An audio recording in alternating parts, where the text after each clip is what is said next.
Now, next topic is reversible and irreversible processes. So, it is very essential to clear what is reversible and what is irreversible process before before going into detail of second law of thermodynamics. Okay. So, reversible process already I have explained once at the starting of the thermodynamics subject.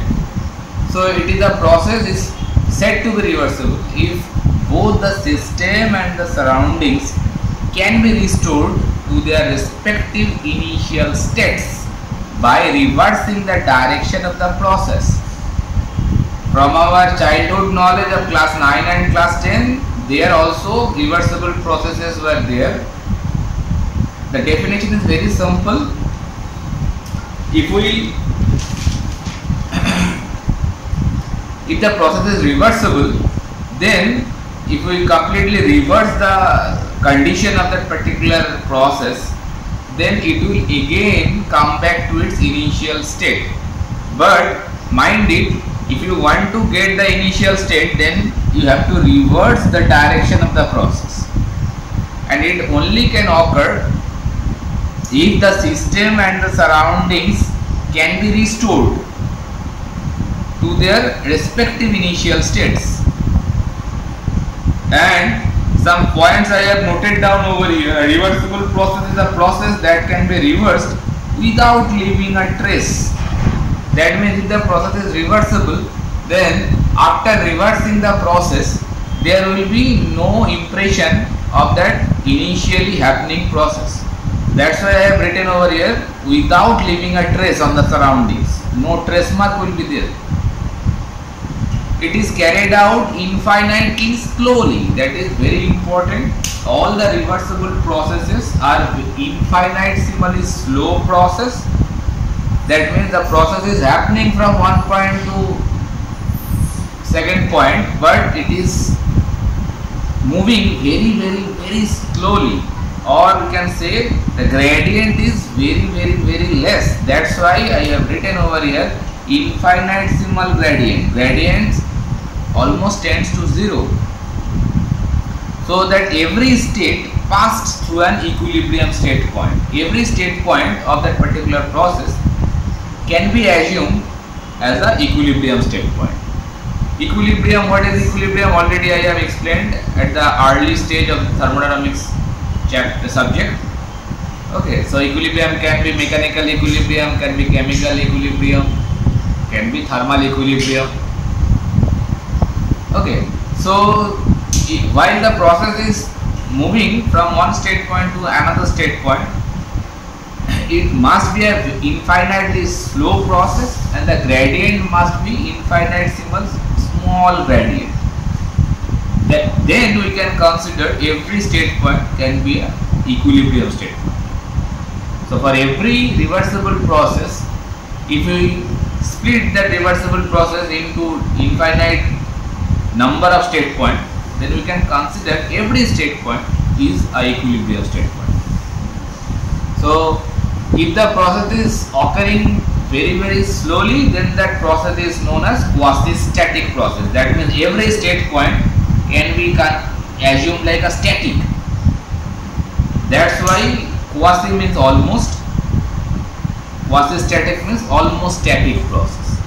So while the process is happening from point 1 to point 2, and it is almost very slow process, then we can assume that process is a quasi-static process, which can be processed in either direction. Both the direction, that means from point 1 to point 2, if it is occurring, then from point 2 to point 1 it also can occur.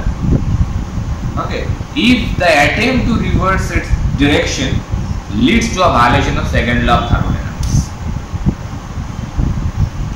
We already explained in second law of thermodynamics that the process only can execute in that prescribed direction. That means, suppose by Kelvin-Planck statement or by Clausius statement, I can refer Clausius statement over here, the temperature, higher temperature to lower temperature, heat easily can flow spontaneously.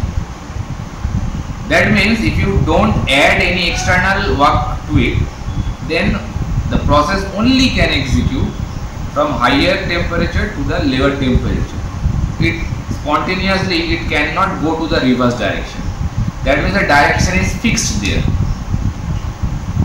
Now if you want to reverse the direction without putting any kind of work into it, then it's violation of second law of thermodynamics. That's why I have written, if the attempt to reverse its direction for a reversible process, obviously it will violate the second law of thermodynamics, because in second law of thermodynamics some proper or definite direction is mentioned. If you want to reverse the direction, then it will violate the second law. And if you violate the second law, then we can say the process is irreversible. Then the process is irreversible. If the process is violating the second law of thermodynamics, then we can say it is a irreversible process. That's why irreversible process, I mentioned some points over here. A process is not reversible, obviously it is irreversible. Then reversible process is basically a kind of hypothetical process, ideal process. But all natural processes, whatever process we can see in our real world, they all having some finite gradient. Obviously, if it is a temperature change, then temperature gradient will be there. If it is a heat transfer, then a heat gradient will be there. Obviously, all the natural processes we talk about, they must having some finite gradient. That's why they all are irreversible process. All the reversible process basically a kind of hypothetical process. In real world, they are not actually feasible. Okay. That's why I have written reversible process, that is a hypothetical process. Irreversible process, all spontaneous processes. Whatever process you can see in our real world, they all are irreversible processes. They are all the spontaneous processes, they all are irreversible processes. Now I have noted down some examples of irreversible process. These are very few examples I have noted down here. Lots of examples can be said. Very common examples I have written over here. Motion with friction.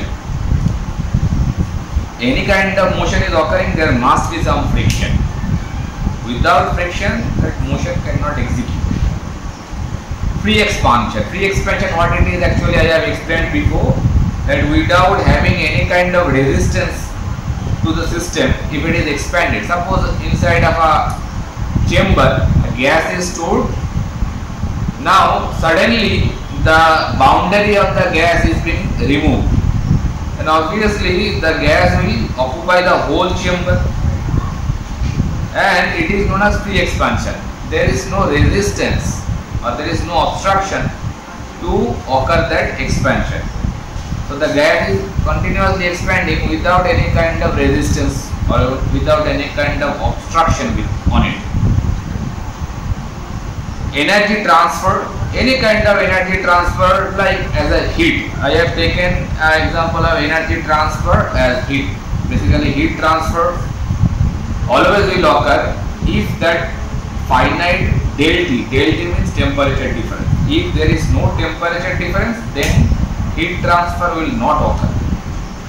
If heat transfer is occurring from one end to the another end, then obviously there is some definite temperature gradient. Mixing of matter of different states. Suppose solid is mixed with liquid or liquid is mixed with gas.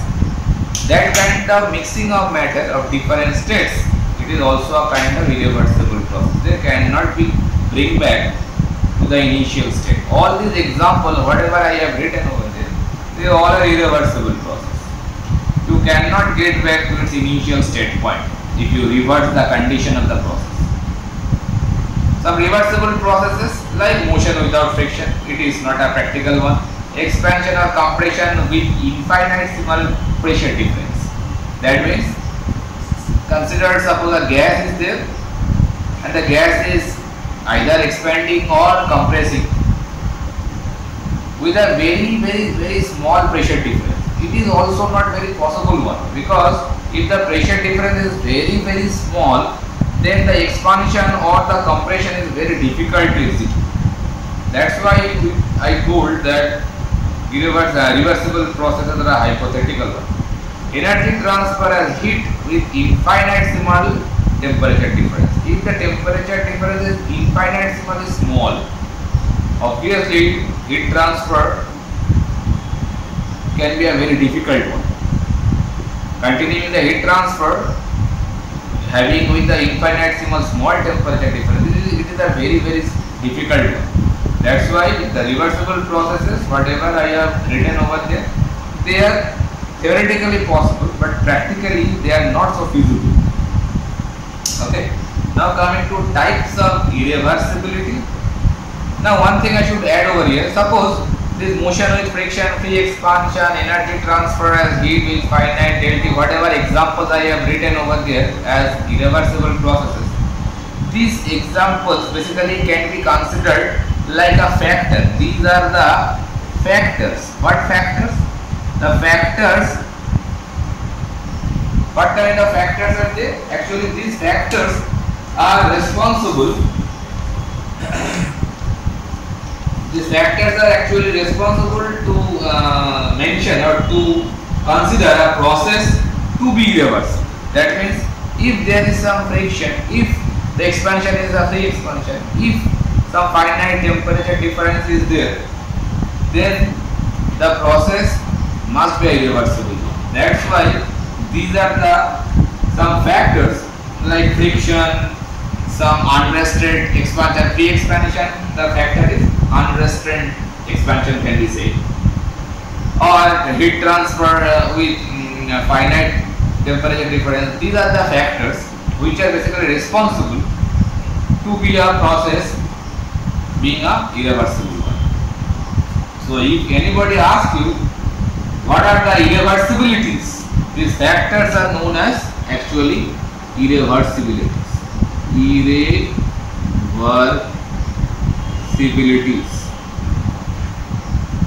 Irreversibilities. Due to these factors, a process is converted from reversible to irreversible. Okay. Now types of irreversibility. One can say that irreversibility can be two types. One is internal irreversibility and other one is external irreversibility. Internal irreversibility basically deals with the factors if they are internal factors like friction, turbulence, electrical resistance or magnetic hysteresis. These are the some internal factors. These actually belongs inside the system. Okay, so turbulence means suppose it's a kind of flow of a fluid. So the flow nature is a kind of turbulent. Electrical resistance or friction, they all are internal factors. Due to these factors, obviously some dissipation will occur. Due to friction, some heat dissipation will occur. Due to some turbulence, energy dissipation will occur. Electrical resistance basically dissipate the heat. So all these factors dissipate some energy. Okay, so that's why I have written over here the internal irreversibility. It is caused by the internal dissipative effects like friction, turbulence, electrical resistance, etc. within the system. They are actually stay inside or within the system. And external irreversibility actually irreversibility occurring at the system boundary. System boundary means suppose temperature, a heat transfer is taking place. Heat transfer from higher end to the high end temperature. Suppose this is a body, solid body. This end is having a temperature T1, this end is having a temperature of T2, and I can say T1 is greater than T2. Then the heat transfer will occur from this end to that end, and until or unless the T1 and T2 comes to a equilibrium state, the heat transfer will be continuing. Okay, so it is actually heat transfer actually is a boundary phenomenon, because You can sense the temperature from the boundary of the system. If you put any kind of measuring instrument on the boundary of the system, then you can sense the temperature is going to be reduced from this side and going to be increased at that side. So that's why that heat interaction with the surroundings due to a finite temperature gradient, that is basically a boundary phenomenon. Okay. So this is the external irreversibility. Why the irreversibility occurring at a system boundary? Like heat interaction with the surroundings due to a finite temperature gradient, as well as this bar or this metallic bar, it is transferring heat from this end to that end as well due to conduction, as well as from to the surrounding also it will transfer some heat to the surroundings due to the convection. Okay. So from, suppose the ambient temperature, surrounding temperature is T atm. Obviously, if T1 is greater than T atm, then that heat transfer will continue to transfer with the help of convection mode. Okay, so that is the heat interaction between surrounding to the object. So that is the external irreversibility. That heat transfer is actually occurring from the boundary. Okay. So internal irreversibility, external irreversibility, there are types of irreversibility and reversible processes. Actually, at the time of initial stage of the subject, I have explained some reversible process. I have suppose it is a PV diagram. Suppose a reversible process can be plotted like a farm line. Suppose it is a state point of 1, it is a state point of 2. The process is occurring like an expansion process. Then reversible, if it is a reversible process, then state point, all the state point, they are considered like a equilibrium state point, and it is also a quasi-static process, and it is joined by a farm line. Now if it is a irreversible process, suppose that point of time that line should be joined by a, suppose if it is a irreversible process, I am 1 prime and 2 prime, that is a irreversible process, suppose. Then that state point from 1 to 2, it is joined by a dotted line. So the dotted line actually representing it is a irreversible process, and the farm line representing it is a reversible process.